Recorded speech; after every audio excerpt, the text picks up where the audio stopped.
So, good morning or good night, depending on where you are in the world, and welcome to another interview of the Shield Dude on a Couch. I'm your host, Hector, and tonight we have for the second time on the couch, Dylan Desmond, and you know him, he plays in Bellwitch and other bands, and last year we talked about another band that he's in, but today we're going to talk about his solo project. So, first of all, Dylan, how are you, sir? I'm doing great. Doing great. Good, good. Enjoying a cup of coffee. Are you in a library? Or is that your Oh, home? this is just my little office room. Oh, nice. Because I'm like, oh, yeah, well, that's a lot of books, man. So good. It's a lot, yeah. Yeah. Plus, let me tell you, the promo picture for this is hilarious. It's super cool because you have like the two ferns and you have the books, and it's like between two ferns and two pianos with Yeah, the. So yeah. I want to apologize in ahead for the people who speak French because I'm terrible at French.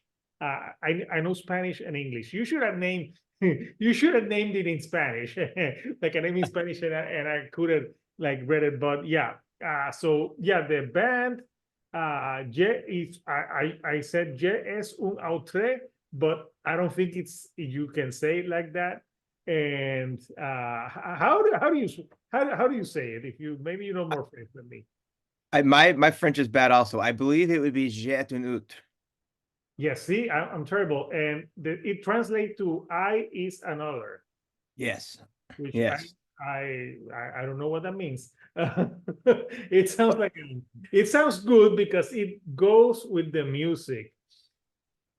Sure, I think it would be, bad grammar in French also, but I guess it seems like it's bad grammar. It's not really. I think it's intentional. It's a quote from Arthur Rimbaud. And I think what he was getting at was something of what he was getting at least was like say there's like a violin or a pair of scissors. Mhm. Say there's a pair of scissors, and if I want to cut something, if I want to say I want to make a collage and I want to cut something out, the images are already there, uh there's not necessarily an art to the images scattered in whatever media I'm going to cut them from. But when I put my mind to the scissors and cut, and then I collect those things on the paper, it's like there's this other, it's not it's not me necessarily making that collage. It's not the scissors making the collage. It's sort of like this other thing. Like there's these other, the images came from somewhere completely different. It's like the creative idea is almost like detached from me. Uh, Maybe a better way to put it would be like a violin. If I a violin can't make any music by itself. It's just I don't think so, unless AI create oh, there's always that. a There's virtual always that. violin. Yeah, there's always that. But if I grab a violin, obviously I can't make that sound by myself either. Um, but if I have a violin, I can make the sound with the violin. Like I could play the violin however I want. And it's like there's sort of like this detachment. And maybe when I have the violin, there's a part of me that starts to think like a violin, or I start to think like, how do I make music with this? How do I make this thing work? And it's like there's this other, I don't know, maybe like there's a detachment. There's something else that would almost be like driving that force, and maybe it would happen with the combination of the person and the violin. There's sort of this disembodiment involved. There's sort of a something almost maybe not supernatural, but We talked about supernatural shit the last time. oh, okay, right on, right on. I mean, that's fun stuff to talk about. Who doesn't like Yeah, that?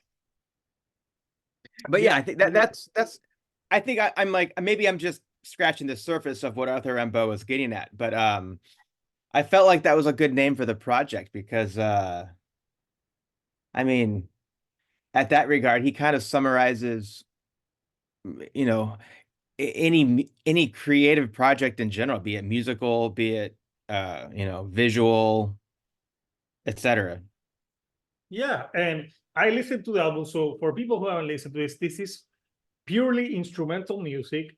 I think there's like synths, and I liked it because I was listening to it, and I don't know why I felt like it could be music that you could actually sell this music if you wanted to these unsolved mystery programs or something about. And then we like, and you had the, Yeah, perfect, perfect. yeah, and it would totally make sense. So when it came time for you to do a solo project, uh did you always wanted to do a solo project like this type of music with the synths, the pianos, the sort of like it's like a spacey type of feel to the music? Sure. Well, it kind of came about in a interesting, or I don't know, a unique way. So during the lockdowns of the pandemic, Bellwitch started doing a Patreon channel where like every month, um, it was a we would like well, I guess it was me doing it. There was like I would take a video, like an old clip from a film, like maybe 5 to 10 minutes of like a of an exciting scene for whatever reason. Um, Maybe exciting is the wrong word. It's never a very exciting scene. Maybe a thought-provoking scene. There's never very many explosions, nothing like that. Um, so I would take a clip like that and basically just write a soundtrack to it. And it started off with I would just record Jesse the drummer in Bellwitch. I'd Mm. record he and I working on something that we were, you know, trying to fit into the clandestine gate. Um, and I would take clips of that and pair it to the clip. And like it was kind of like the Dark Side of the Moon and Wizard of Oz sort of thing. Like sometimes it would line up and it'd be like, that's really cool. Like in this clip, when this thing happens, is right when this thing is shifting in this demo that we made. Um, and after a while of doing that, I started trying to kind of force that to happen. Like I would kind of like move the clip around, move the song around. Um, I started adding synthesizers to kind of like give it a boost when the clip would move. And sooner or later, I found that I was just writing songs or composing a song exactly for the clip. I wasn't taking demos that we had made. I was just making, fresh songs exactly for the clip. And then that became fun. And I think this project just kind of started off from doing that. Like it was already happening. And then I'd maybe finish the clip and think I still want to try this other thing. And I would just kind of sit up till the wee hours of the morning, tinkering around with synthesizers. Nice. Yeah, it has that type of feel to it. And I haven't said the name of the album. So then the name of the band is French, but the name of the album is in Spanish. In English, it's called Flatworm Mysticism. And I'm like, that's a great title. Because yeah, when it's like a trip, it's 5 tracks, but there's some tracks that are like 9 minutes. And you know what? It's a very I listened to Andrew 3000's flute album.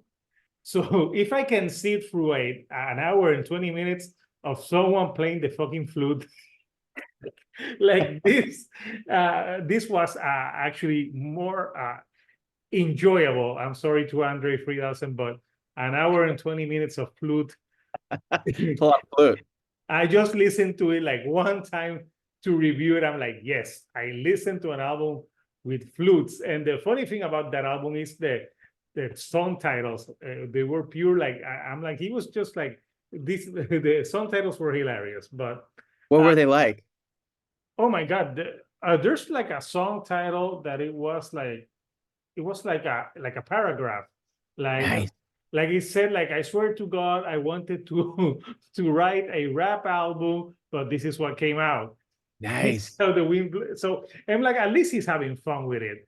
Sure. Sure. Yeah, but so yeah, so it sounds like you started like doing this, and you're like, I want to write an album completely about this. So, what was the process of writing? Writing a purely instrumental album with synthesizers. Like, what is different of writing that than say writing something like with lyrics or like the other side projects that you have? Sure, sure. I think, I guess off the top of my head, the biggest difference is writing, well, there's a lot of similarities for writing Bell Witch stuff. So I guess right now, Eric Mogridge of Aerial Ruin and I are working on the new Stygian Bow material. We're trying to make skeletons before we present it to Jesse with drums. Um, and like writing music for that is it's riff based. We're trying to write, a riff, and what riff connects to that, and then how does that, where does that direct us? Bell Witch is very similar. Uh, Maybe less so now than it was in years past. I think Belwish has taken on more of an ambient vibe as well. But writing for Jet un Outre is kind of like finding a drone and then building melody off of that, or like building a whole building a storyline, maybe is the right way to put it, off Like of a that. movie score, Sure, like sure. a score to a maybe like a sci-fi movie, something similar to what Blood Incantation did a few years ago. Sure, sure. Yeah, it's only that a lot of people were like, "What the hell? This is in death metal," but it sounded like 2001 as a Space Odyssey. But this Yeah, your music on this album, I don't know why it got me that vibes of like unsolved mysteries, like like like sure, sure, sure. like something like, or like with a sci-fi horror movie soundtrack. Perfect. Yeah, perfect. Like I don't know if you played video games in the past or something, but there like this would go great with there was a video game called Dead Space where it's all in space and there's like a monster that would fit in with this, or but I think there's a few video games that this vibe would go good for you. I'm giving you ideas on how to like license the Sure. music here. I mean, that'd be great. Yeah, I mean, I'm not really a big video game player, but I mean, I could see how that could be Yeah. pretty cool. I haven't played a video game in 6 years. That's the perks of being a father. No time for Of course, of course. playing video games. But yeah, the music in this, and I think it's 5 songs and they all flow into each other. So for you in this, like you said that it follows like type of a story, but with sound. What is the story that you're trying to convey on Flatworm Mysticism? I don't know if it's I mean, yeah, you're correct. I don't know if it's necessarily like a one that, I mean, that's a, like if you take the lyrics out of almost any song, it's most songs are probably still pretty cool. And the lyrics kind of give it like a conversational quality. Like you could talk about it and say, "Oh, Yeah. this is about Or some lyrics totally ruin them. sure, yes, yes, yes." If we take like a Metallica song, we say, "Oh, this song is about a leper messiah." And we can have a conversation about what a leper messiah is. But if you take the lyrics away, there's still a pretty cool story that's told in that, but it's not necessarily like a linear thing. Like you couldn't just say, without putting specific context to leper messiah, who would ever come up with that? That's just something that they came up with to, it kind of limits it in some regard. I mean, limit is the wrong word, but there are so many more things one could think about if they didn't have that context to put it in. But I guess there's not really like a right or a wrong answer once the Yeah, actual lyrics are taken away. Like it could be anything, and could it's kind be. of to listen or interpretation to me with instrumental records. I think it's not about like a story. It's more about like what they make you feel. Sure. For example, to me, I felt like something was lurking, or that the guy from Unsolved Mysteries was gonna come, and he's gonna tell like, do you know where this person is? And then 20 years ago in your house, somebody was murdered. yeah, some shit like that. But Yeah. maybe for another listener, he can listen to something else. And also, to me, it's hard for people who write instrumental tracks to make them all different, because sometimes with instrument, because like they can blend in together. Sure. Sure. How do you know? But to me, this album, even though it's 5 tracks, it felt like it was like a continuous long track. And I know, Sure. obviously, in Bellwitch, you guys do that thing. Sure. Yeah. So it does feel like a continuously long song with 5 parts to me. And the first 3 tracks essentially are Yeah, I have to like see what one track am I listening song, to now. but yeah, they overlap into the others. And I was gonna try to do that for the whole album, just like one song just kind of comes out as the other one kind of comes out. But my I don't have that strong of a computer, and it started crashing, and I thought, okay, maybe I should just, this is my limit here. I should start another fucking track. That's fine. The computer's like, no, sir. Yeah, yeah, totally. You need to stop. You need to. We've reached the limit. That's it. Yeah, totally. Yeah, no, but it does have like a nice flow to it. And the first song, is that French or is that German? No, that's German. Oh my, It means like German. a single thought, which is a thing from Arthur Schopenhauer, kind of about like maybe there's kind of an Eastern Zen quality to that idea that he was trying to get across. Yeah. No, it's pretty deep. Like it would have been funny if you have like you have 3 languages here. Like if you would have like Spanish also, you're like, this is the multilingual album, and there's song titles in every language. But I'm like, this that one sounds like it's German because it kind of sounds angry. Sure. Because German is an angry language. All those strong consonant sounds. Yes, it's not a romantic sound. Even when I've heard like German people talking, even if they're like they're not fighting, it sounds like they're fighting. Does sometimes. Yeah. But with French, they can insult you and it sounds beautiful. Yeah, it's like, oh, say it again, please. I love that. Yes, la mer or something like that. It just sounds beautiful. I have a funny story of when I went to Paris in 2016. So I'm in Notre Dame. So this is how bad in French I am. So I learned how to say the check, please.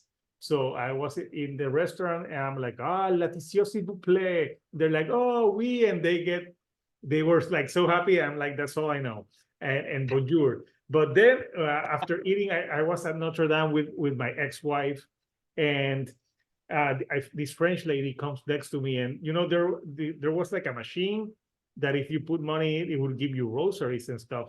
And she started talking to me in French and pointing. So I'm thinking she was, I don't know French, but I think she was asking me how the machine works. So I don't know French. So I did I did sounds. So I took like a quarter of I'm like, oh. And she's like, and then I'm like, and I point to the machine, The sounds in French too.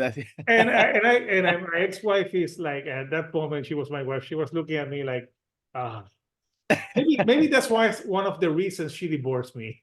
that embarrassing moment. Just grunting that you're doing. I just can't live with this. And I'm like, oh, she totally. She's the French woman was like looking at me like, what the fuck is wrong with you? And I'm like, she totally understood it. I did the noises, so I'm like, I did French phonetics. So yeah, I'm sure I have a few French bands that follow me. Cloudy Skies and Nothing New in Heaven. So they can correct our French and maybe they can tell us like, dude, that was that was hilarious. But yeah, that's my funny French story. I actually went to Paris like two times, and I have funny stories from because but that to me is like the funniest story. I'm like That's a good story. the French phonetics. So do not try people do not try this if you go to France. And that's a funny thing too, because when you're like in a place where like you don't know how to speak the language that everyone's speaking, you don't know how to communicate. Oh, You like on the fly, your brain does weird shit to try to communicate, and you think in like grunts. Like, oh, at least my noises they sounded French to me. yeah, totally. So it But translates in some regard. and I did like hand gestures. Maybe I should have asked her for the check. Right, I should have right, been like, right.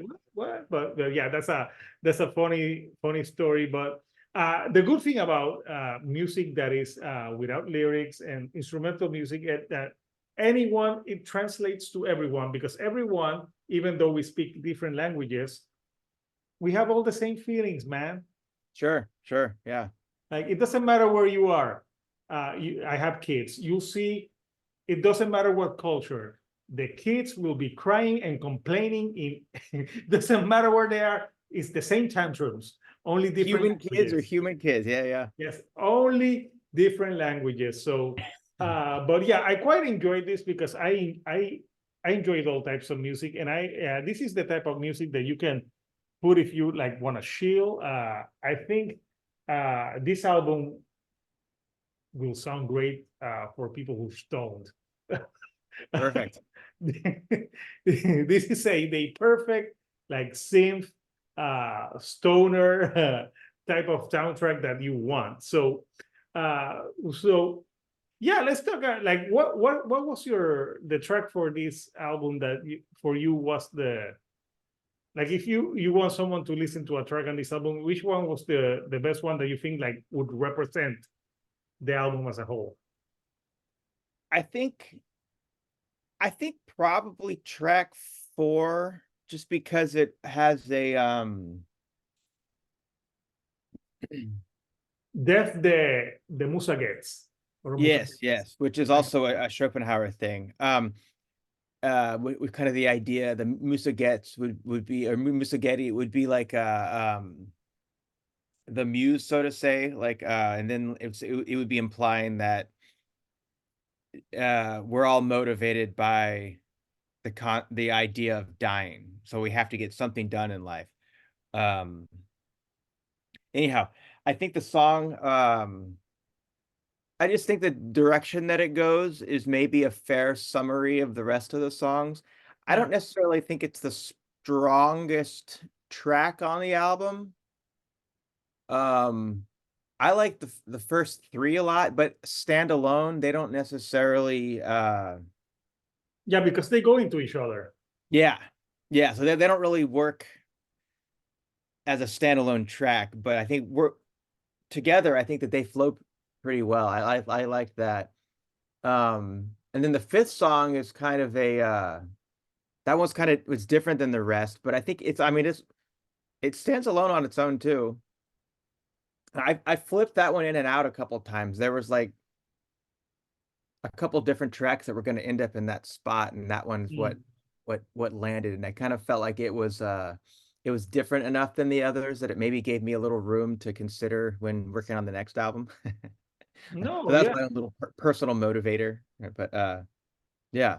But so I think the 4th track is probably a good starting point. But like when the full record's out, I would say just try to plow through the whole thing. This comes out on March the 1st. So Yeah. let me show the artwork. So the artwork really it's very avant-garde. You know, it's a very nice painting. Who did this artwork? It's a man, I believe is in New England, named Jay Doherty, who's he's a fucking brilliant artist. Like he's got a ton of stuff that's in this same kind of surrealistic vibe. And yeah, he and I were talking, and I was like, I want to use, one of your pieces. Is there one that is there something that you would like to, that you think would be good to look towards? And he was like, well, just take a pick of this collection that I've got here. And looked through it, and I felt like this one worked the best with this material. It And kind of looks French. sure, sure. Yeah, I mean, this is surrealism, yeah. Yeah. Yeah, I love art. So that's why I always in my interviews I like to show the artwork and talk about artwork because music is art and I love visual arts as well. Unless you have like artwork that is like a black album or like totally white and nothing else on it. Sure, But I've been to France and I saw some artwork there that I kid you not was like a like a blank canvas with like a dot. And sure. I'm like, that's it. Like, yeah, I wonder who's gonna buy this. yeah. Each day at the art factory. Yeah. I'm like, I should have been an artist. I'm like, what does this represent? I will be this dot represents the world from afar as seen by God or something like that. And Sure, people will be like, sure, that's very deep. And I'll be, sure. yes, I'm deep of BS. But yeah, but yeah, no, the album is it's good. So what are your plans now when this comes out? Will you ever like play this live? I've thought about it. I could Do see like it. a coffee shop tour. Sure, sure. I thought about doing that with this album, and I was that close to booking a show, and there's just too much going on. Like Bellwitch is on tour too much this year. Um, we're working on the new Stygian Bow record. I figured Oh, if I you're a busy man. You're like in 4 bands. yeah, and I'm trying to finish up school. I figured if I did that right now, I would probably fuck one of the other things up, and there's no rush. Like this isn't like something that this is kind of for now. It's kind of just for my own amusement, I guess. Like I'm just kind of trying to I don't know, have a good time with it.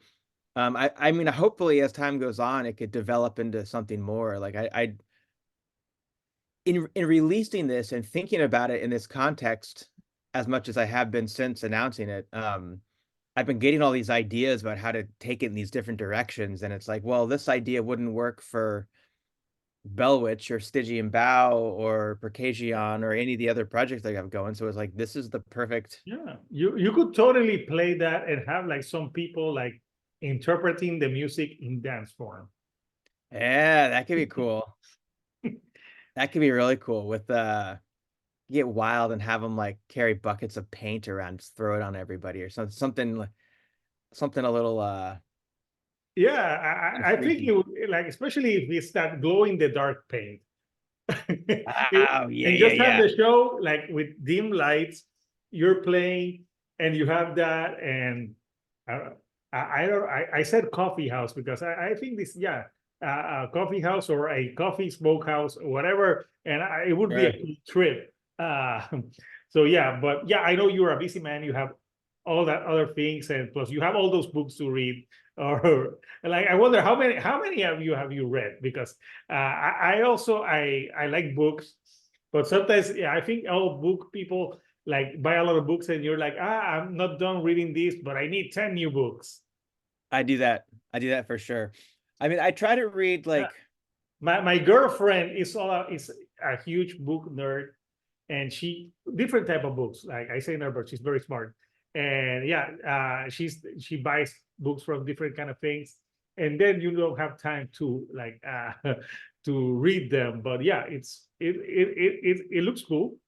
I definitely do that. I have like 3 or 4 stacks. Some of them are up here of like this is exactly what I want to read next, and then I finish whatever I'm on, and I look at that stack, and I'm like, no, because of how this one ended, I have to start this other completely different one. What are you currently reading?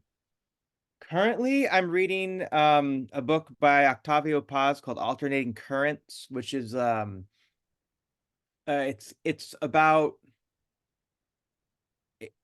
kind of about like maybe artistic theory or specifically about poetry, and then it kind of gets into like some of the stuff that was going on in France in the 1950s and some of the like maybe like the currently the chapter that I'm on, he's talking about what Sartre thought of Jean Genet and the way that there's a difference between rebellion and revolution, and how revolution isn't something that happens anymore. You can't be a revolutionary in a socialist society. You can only be a rebel. Whereas, yeah, So, um, sounds interesting and deep. yeah, it's fascinating. But Octavio Paz is brilliant. Yeah. I'm reading that, and I'm reading a book of poetry by Henry Michaud. Um, that's I guess it's like surrealist poetry. Like it's sometimes it's absurd, sometimes it's beautiful, sometimes it's a mixture of both. I think he did a lot of drugs, so there's, sometimes there's a Sometimes the best artists or art comes from that type of state. So yeah. yeah. So Dylan, it was great chatting with you again. So I would recommend the album to anyone that likes scores, that type of all the type of music that we've been talking about. They will enjoy it. So is this coming out? What physical formats is this coming out of? In the US, it's going to be on cassette and digital, and in the EU through Cloud Chamber Records, there's going to be a CD. Nice. I'll post the link for people who want to buy the Thank you. physical material. And so Dylan, yeah, again, thank you for joining me again here on Yeah, the thanks for having me. couch. It's always interesting talking with you because different themes, and it's proof people who in the media that think that metalheads or people that listen to metal are stupid. No, we're not. There's some very smart people that listen to this music. So I want to thank you again for meeting me. And Hey, again, thank you. people, check out obviously all his other bands, but check out this project. And I'm not gonna say the name again in French because I'm terrible in French, but I'll post it in the link. So until next time, people, this is Hector, the Shield on a Couch, and I'll see you all right here on the couch. Thank you and goodbye.